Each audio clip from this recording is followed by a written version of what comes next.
बिस्मिल्लाहिर्रहमानिर्रहीम। आज हम इंजीनियरिंग मैकेनिक्स का तीसरा लेक्चर स्टार्ट करेंगे और इस लेक्चर में हम हार्डनेस के बारे में पढ़ेंगे कि हार्डनेस क्या है। तो आते हैं हार्डनेस की तरफ। इधर हम सबसे पहले इसको डिफाइन करते हैं। तो डिफिनीशन इसका ये है कि the resistance of a material to deformation, particularly permanent deformation, indentation or scratching is called hardness of a material. Hardness of material का मतलब है कि एक चीज़ की मुज़ाहिमत किस चीज़ के खिलाफ, डिफॉर्मेशन के खिलाफ। डिफॉर्मेशन क्या है? डिफॉर्मेशन मतलब शक्ल में तब्दीली या किसी डायमेंशन में तब्दीली। डायमेंशन का मतलब लंबाई, चौड़ाई, मोटाई, इसमें तब्दीली। अब इंडेंटेशन का क्या मतलब है? इंडेंटेशन का मतलब है दाग लगाना, निशान लगाना। इसको हम क्या कहते हैं? इंडेंटेशन कहते हैं। और स्क्रैचिंग का मतलब है स्क्रैच करना, जिस तरह आप लोग मोबाइल कार्ड को स्क्रैच करते हैं। तो इन चीज़ों के खिलाफ किसी चीज़ की मुज़ाहिमत को हम क्या कहते हैं? हार्डनेस कहते हैं।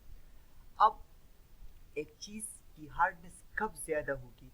जब आप इसको आसानी के साथ डिफॉर्म नहीं कर सकते, इसकी मोटाई, लंबाई, चौड़ाई में आसानी के साथ तब्दीली नहीं ला सकते, इस पे आप आसानी के साथ दाग नहीं लगा सकते, इसको आप आसानी के साथ स्क्रैच नहीं कर सकते। तो इसका मतलब ये है कि इसकी हार्डनेस ज़्यादा है। मिसाल के तौर पे लोहा, कापर, डायमंड, ये जो चीज़ें हैं ये हार्ड मटेरियल्स है। इनमें आप आसानी के साथ डिफॉर्मेशन नहीं काज कर सकते। इसको ना आप आसानी के साथ स्क्रैच कर सकते हैं, ना आप आसानी के साथ इस पे दाग लगा सकते हैं, ना आप इसकी डायमेंशन में आसानी के साथ तब्दीली ला सकते हैं।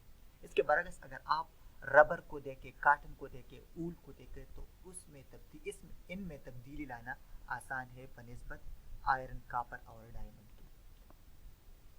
अब आते हैं कि हम किसी चीज़ की हार्डनेस किस तरह मालूम करेंगे। मालूम करना ज़रूर है ना। हम कहें कि ये चीज़ हार्ड है, तो कितना हार्ड है पता तो होना चाहिए ना। मिसाल के तौर पर अगर हम डायमंड और लोहा लें, तो हार्ड तो दोनों है, लेकिन इनमें से ज़्यादा कौन सा वाला हार्ड है? डायमंड ज़्यादा हार्ड है, या स्टील ज़्यादा हार्ड है, या आयरन ज़्यादा हार्ड है? तो इनको मालूम करना क्या है, इनका पता लगाना क्या है कि हम किस तरह इनको कंपेयर कर सकते हैं। इनके लिए हम इनके जो हार्डनेस है ये मालूम करेंगे। तो इनके लिए इस हार्डनेस को मालूम करने के लिए मुख्तलिफ तरीके हैं। तो इनमें जो सबसे टॉप पे है वो है ब्राइनल हार्डनेस टेस्ट, दूसरा है विकर्स हार्डनेस टेस्ट, तीसरा है नूप हार्डनेस टेस्ट, और लास्ट है रॉकवेल हार्डनेस टेस्ट। इनमें जो सबसे ज़्यादा इस्तेमाल होता है तरीका वो है ब्राइनल। जो सबसे टॉप पे है ब्राइनल तरीका, ये इस्तेमाल है। दूसरे नंबर पे आता है रॉकवेल टेस्ट, और ये विकर्स और नूप टेस्ट ये कम इस्तेमाल होते हैं। अब हम आते हैं सबसे पहले ब्राइनल हार्डनेस टेस्ट पे कि ये किस तरह परफॉर्म होता है, इनमें क्या होता है। अब हम इसके बारे में पढ़ेंगे। तो ब्राइनल हार्डनेस टेस्ट में अगर आप देखें तो इसमें हम क्या करते हैं, जो चीज़ इसमें क्या होता है, इसमें एक बाल होता है। आप इधर देख सकते हैं ये बाल होता है। इसको हम क्या कहते हैं? इंडेंटर कहते हैं। ये इस बाल को हम क्या, इसका एक खास डायमीटर होता है, इसको हम इंडेंटर कहते हैं। और जिस चीज़ की हम हार्डनेस मालूम करते हैं उसका हम एक प्लेट ले लेते हैं। ये इसका एक प्लेट है, ये हम ले लेते हैं और इस प्लेट के ऊपर हम ये बाल रख देते हैं। तो इस प्लेट को हम जिस चीज़ की हम हार्डनेस मालूम करते हैं उसका हम एक प्लेट लेते हैं, और इसको हम क्या कहते हैं? स्पेसिमेन कहते हैं। और इस बाल को हम क्या कहते हैं? इंडेंटर कहते हैं।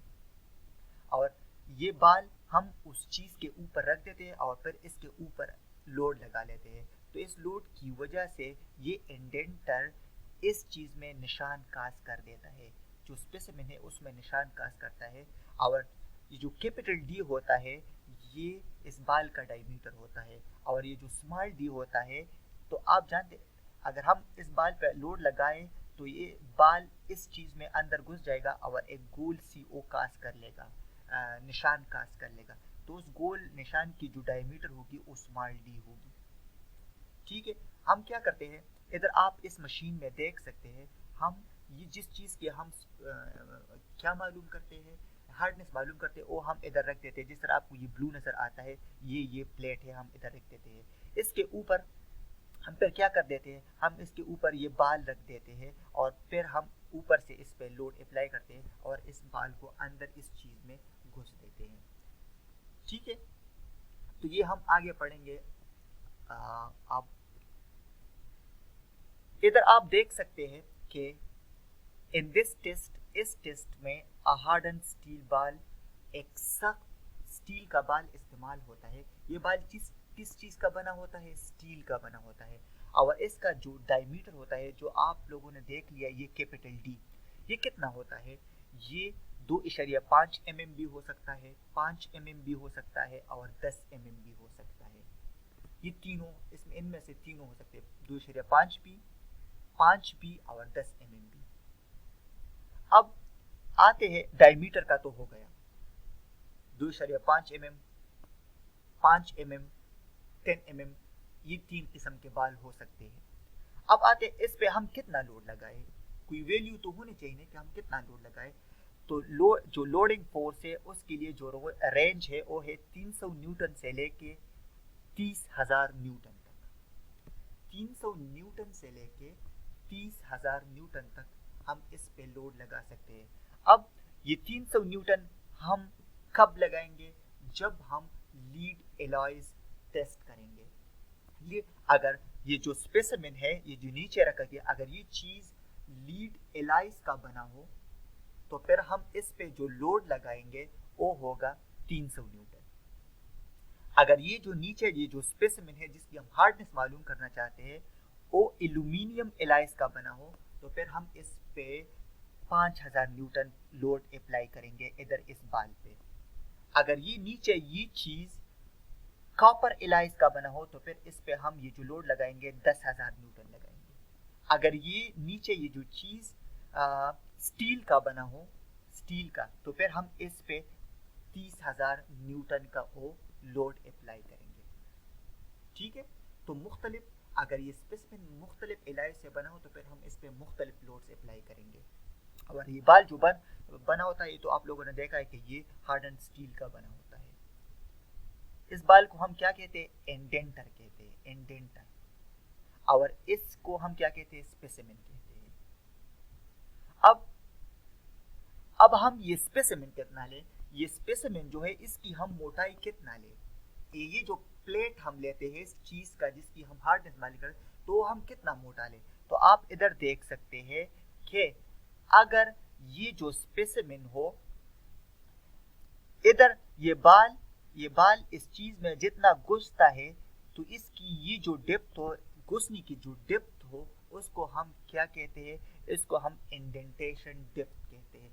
ये बाल इस प्लेट के अंदर जितना घुस जाए तो इसकी जो जितना गहराई तक ये हो जाए तो इसको हम क्या कहते हैं, इंडेंटेशन डेप्थ कहते हैं। अब अगर ये जो स्पेसिमेन हो ये सख्त एलॉयज का बना हो, सख्त एलॉयज का बना हो, तो फिर ये इस प्लेट की जो मोटाई होगी, मोटाई वो कम से कम इस इंडेंटेशन डेप्थ से कितनी बड़ी होनी चाहिए, 7 टाइम्स। अगर ये स्पेसिमेन हार्ड एलॉय का बना हो, हार्ड एलॉय का, तो इस प्लेट की ये मोटाई इस इंडेंटेशन डेप्थ की मोटाई से 7 गुना कम से कम बड़ी होनी चाहिए इस प्लेट की मोटाई। अगर ये प्लेट सॉफ्ट एलॉय से बना हो, नरम एलॉय से बना हो, तो फिर इस प्लेट की जो मोटाई होगी वो इंडेंटेशन डेप्थ से कम से कम 15 गुना बड़ी होनी चाहिए। ठीक है, तो ये आपने याद रखना है। अच्छा, तो ये इंडेंटेशन डेप्थ क्या है? इंडेंटेशन डेप्थ ये थोड़ा सा वो करते हैं। अच्छा, तो आप लोग देख सकते हैं कि ये जो है ये ये ये क्या है? ये प्लेट की स्पेसिमेन की मोटाई है और इंडेंटेशन डेप्थ ये है।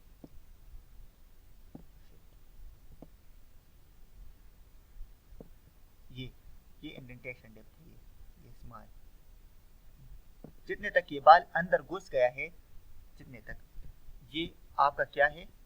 ये आपका इंडेंटेशन डेप्थ है।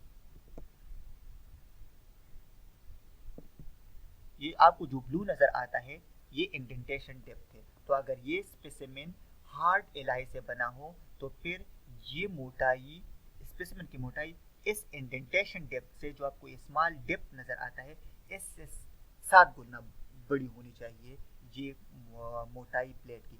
अगर ये चीज सॉफ्ट एलाई से बना हो तो फिर ये मोटाई, स्पेसिमेन की ये मोटाई इस छोटे मोटाई डेप्थ से, गहराई से 15 गुना कम से कम बड़ी होनी चाहिए ये मोटाई। क्लियर है? तो अब बाल के बारे में भी हमने पढ़ा, स्पेसिमेन के बारे में भी हमने पढ़ा, लोड के बारे में भी हमने पढ़ा। और फिर ये जो एच बी आपको नजर, this is known as hardness Brinell number, hardness Brinell number, और इसको हम इस फार्मूले से मालूम करेंगे। इसमें ये एफ क्या है? ये अप्लाइड लोड है, और ये लोड किस चीज में होगा? केजी में होगा। ठीक है। और फिर ये जो डी आपको नजर आता है ये क्या है? ये इस बाल का डायमीटर है। और ये जो डी आई नजर आपको आता है, ये जो बाल इसके अंदर घुस जाता है तो इसमें एक गोल सा वो निशान काज कर देता है। तो इस गोल निशान का जो डायमीटर होता है वो उसे हम डी आई कहते हैं। अब आते हैं ब्राइनल हार्डनेस टेस्ट की एडवांटेजेस की तरफ। तो ये है कि इस टेस्ट के जरिए हम मुख्तलिफ चीज़ों की हार्डनेस मालूम कर सकते हैं। जो चीज़ें हम इस्तेमाल करते हैं उन चीज़ों की हम हार्डनेस इस मेथड से हम मालूम कर सकते हैं। और ये जो टेस्ट है इसमें हम मुख्तलिफ वेराइटीज़ के फोर्सेस अप्लाई कर, जैसे आप लोगों ने देख लिया कि 300 न्यूटन से लेकर 30,000 न्यूटन का हम लोड अप्लाई कर सकते हैं। इस तरह बाल भी मुख्तलिफ साइज़ का इस्तेमाल करते हैं। 2.5 mm भी है, 5 mm भी है, 10 mm भी है, ये इस्तेमाल करते हैं। और एक बात ये है कि ये टेस्ट हम इजीली से कर सकते हैं, ये आसानी से हम ये टेस्ट परफॉर्म कर सकते हैं। तो ये है इस टेस्ट की एडवांटेजेस। इंशाल्लाह हम नेक्स्ट लेक्चर में ये जो दूसरे जो टेस्ट है इंशाल्लाह इनके बारे में पढ़ेंगे। इंशाल्लाह आप लोग देखिए कि इस पर आप न्यूमेरिकल भी कर सकते हैं, और इंशाल्लाह इस पे हम न्यूमेरिकल पर क्लास में या फिर हम नेक्स्ट लेक्चर में इस पे हम न्यूमेरिकल करेंगे इंशाल्लाह। Thank you.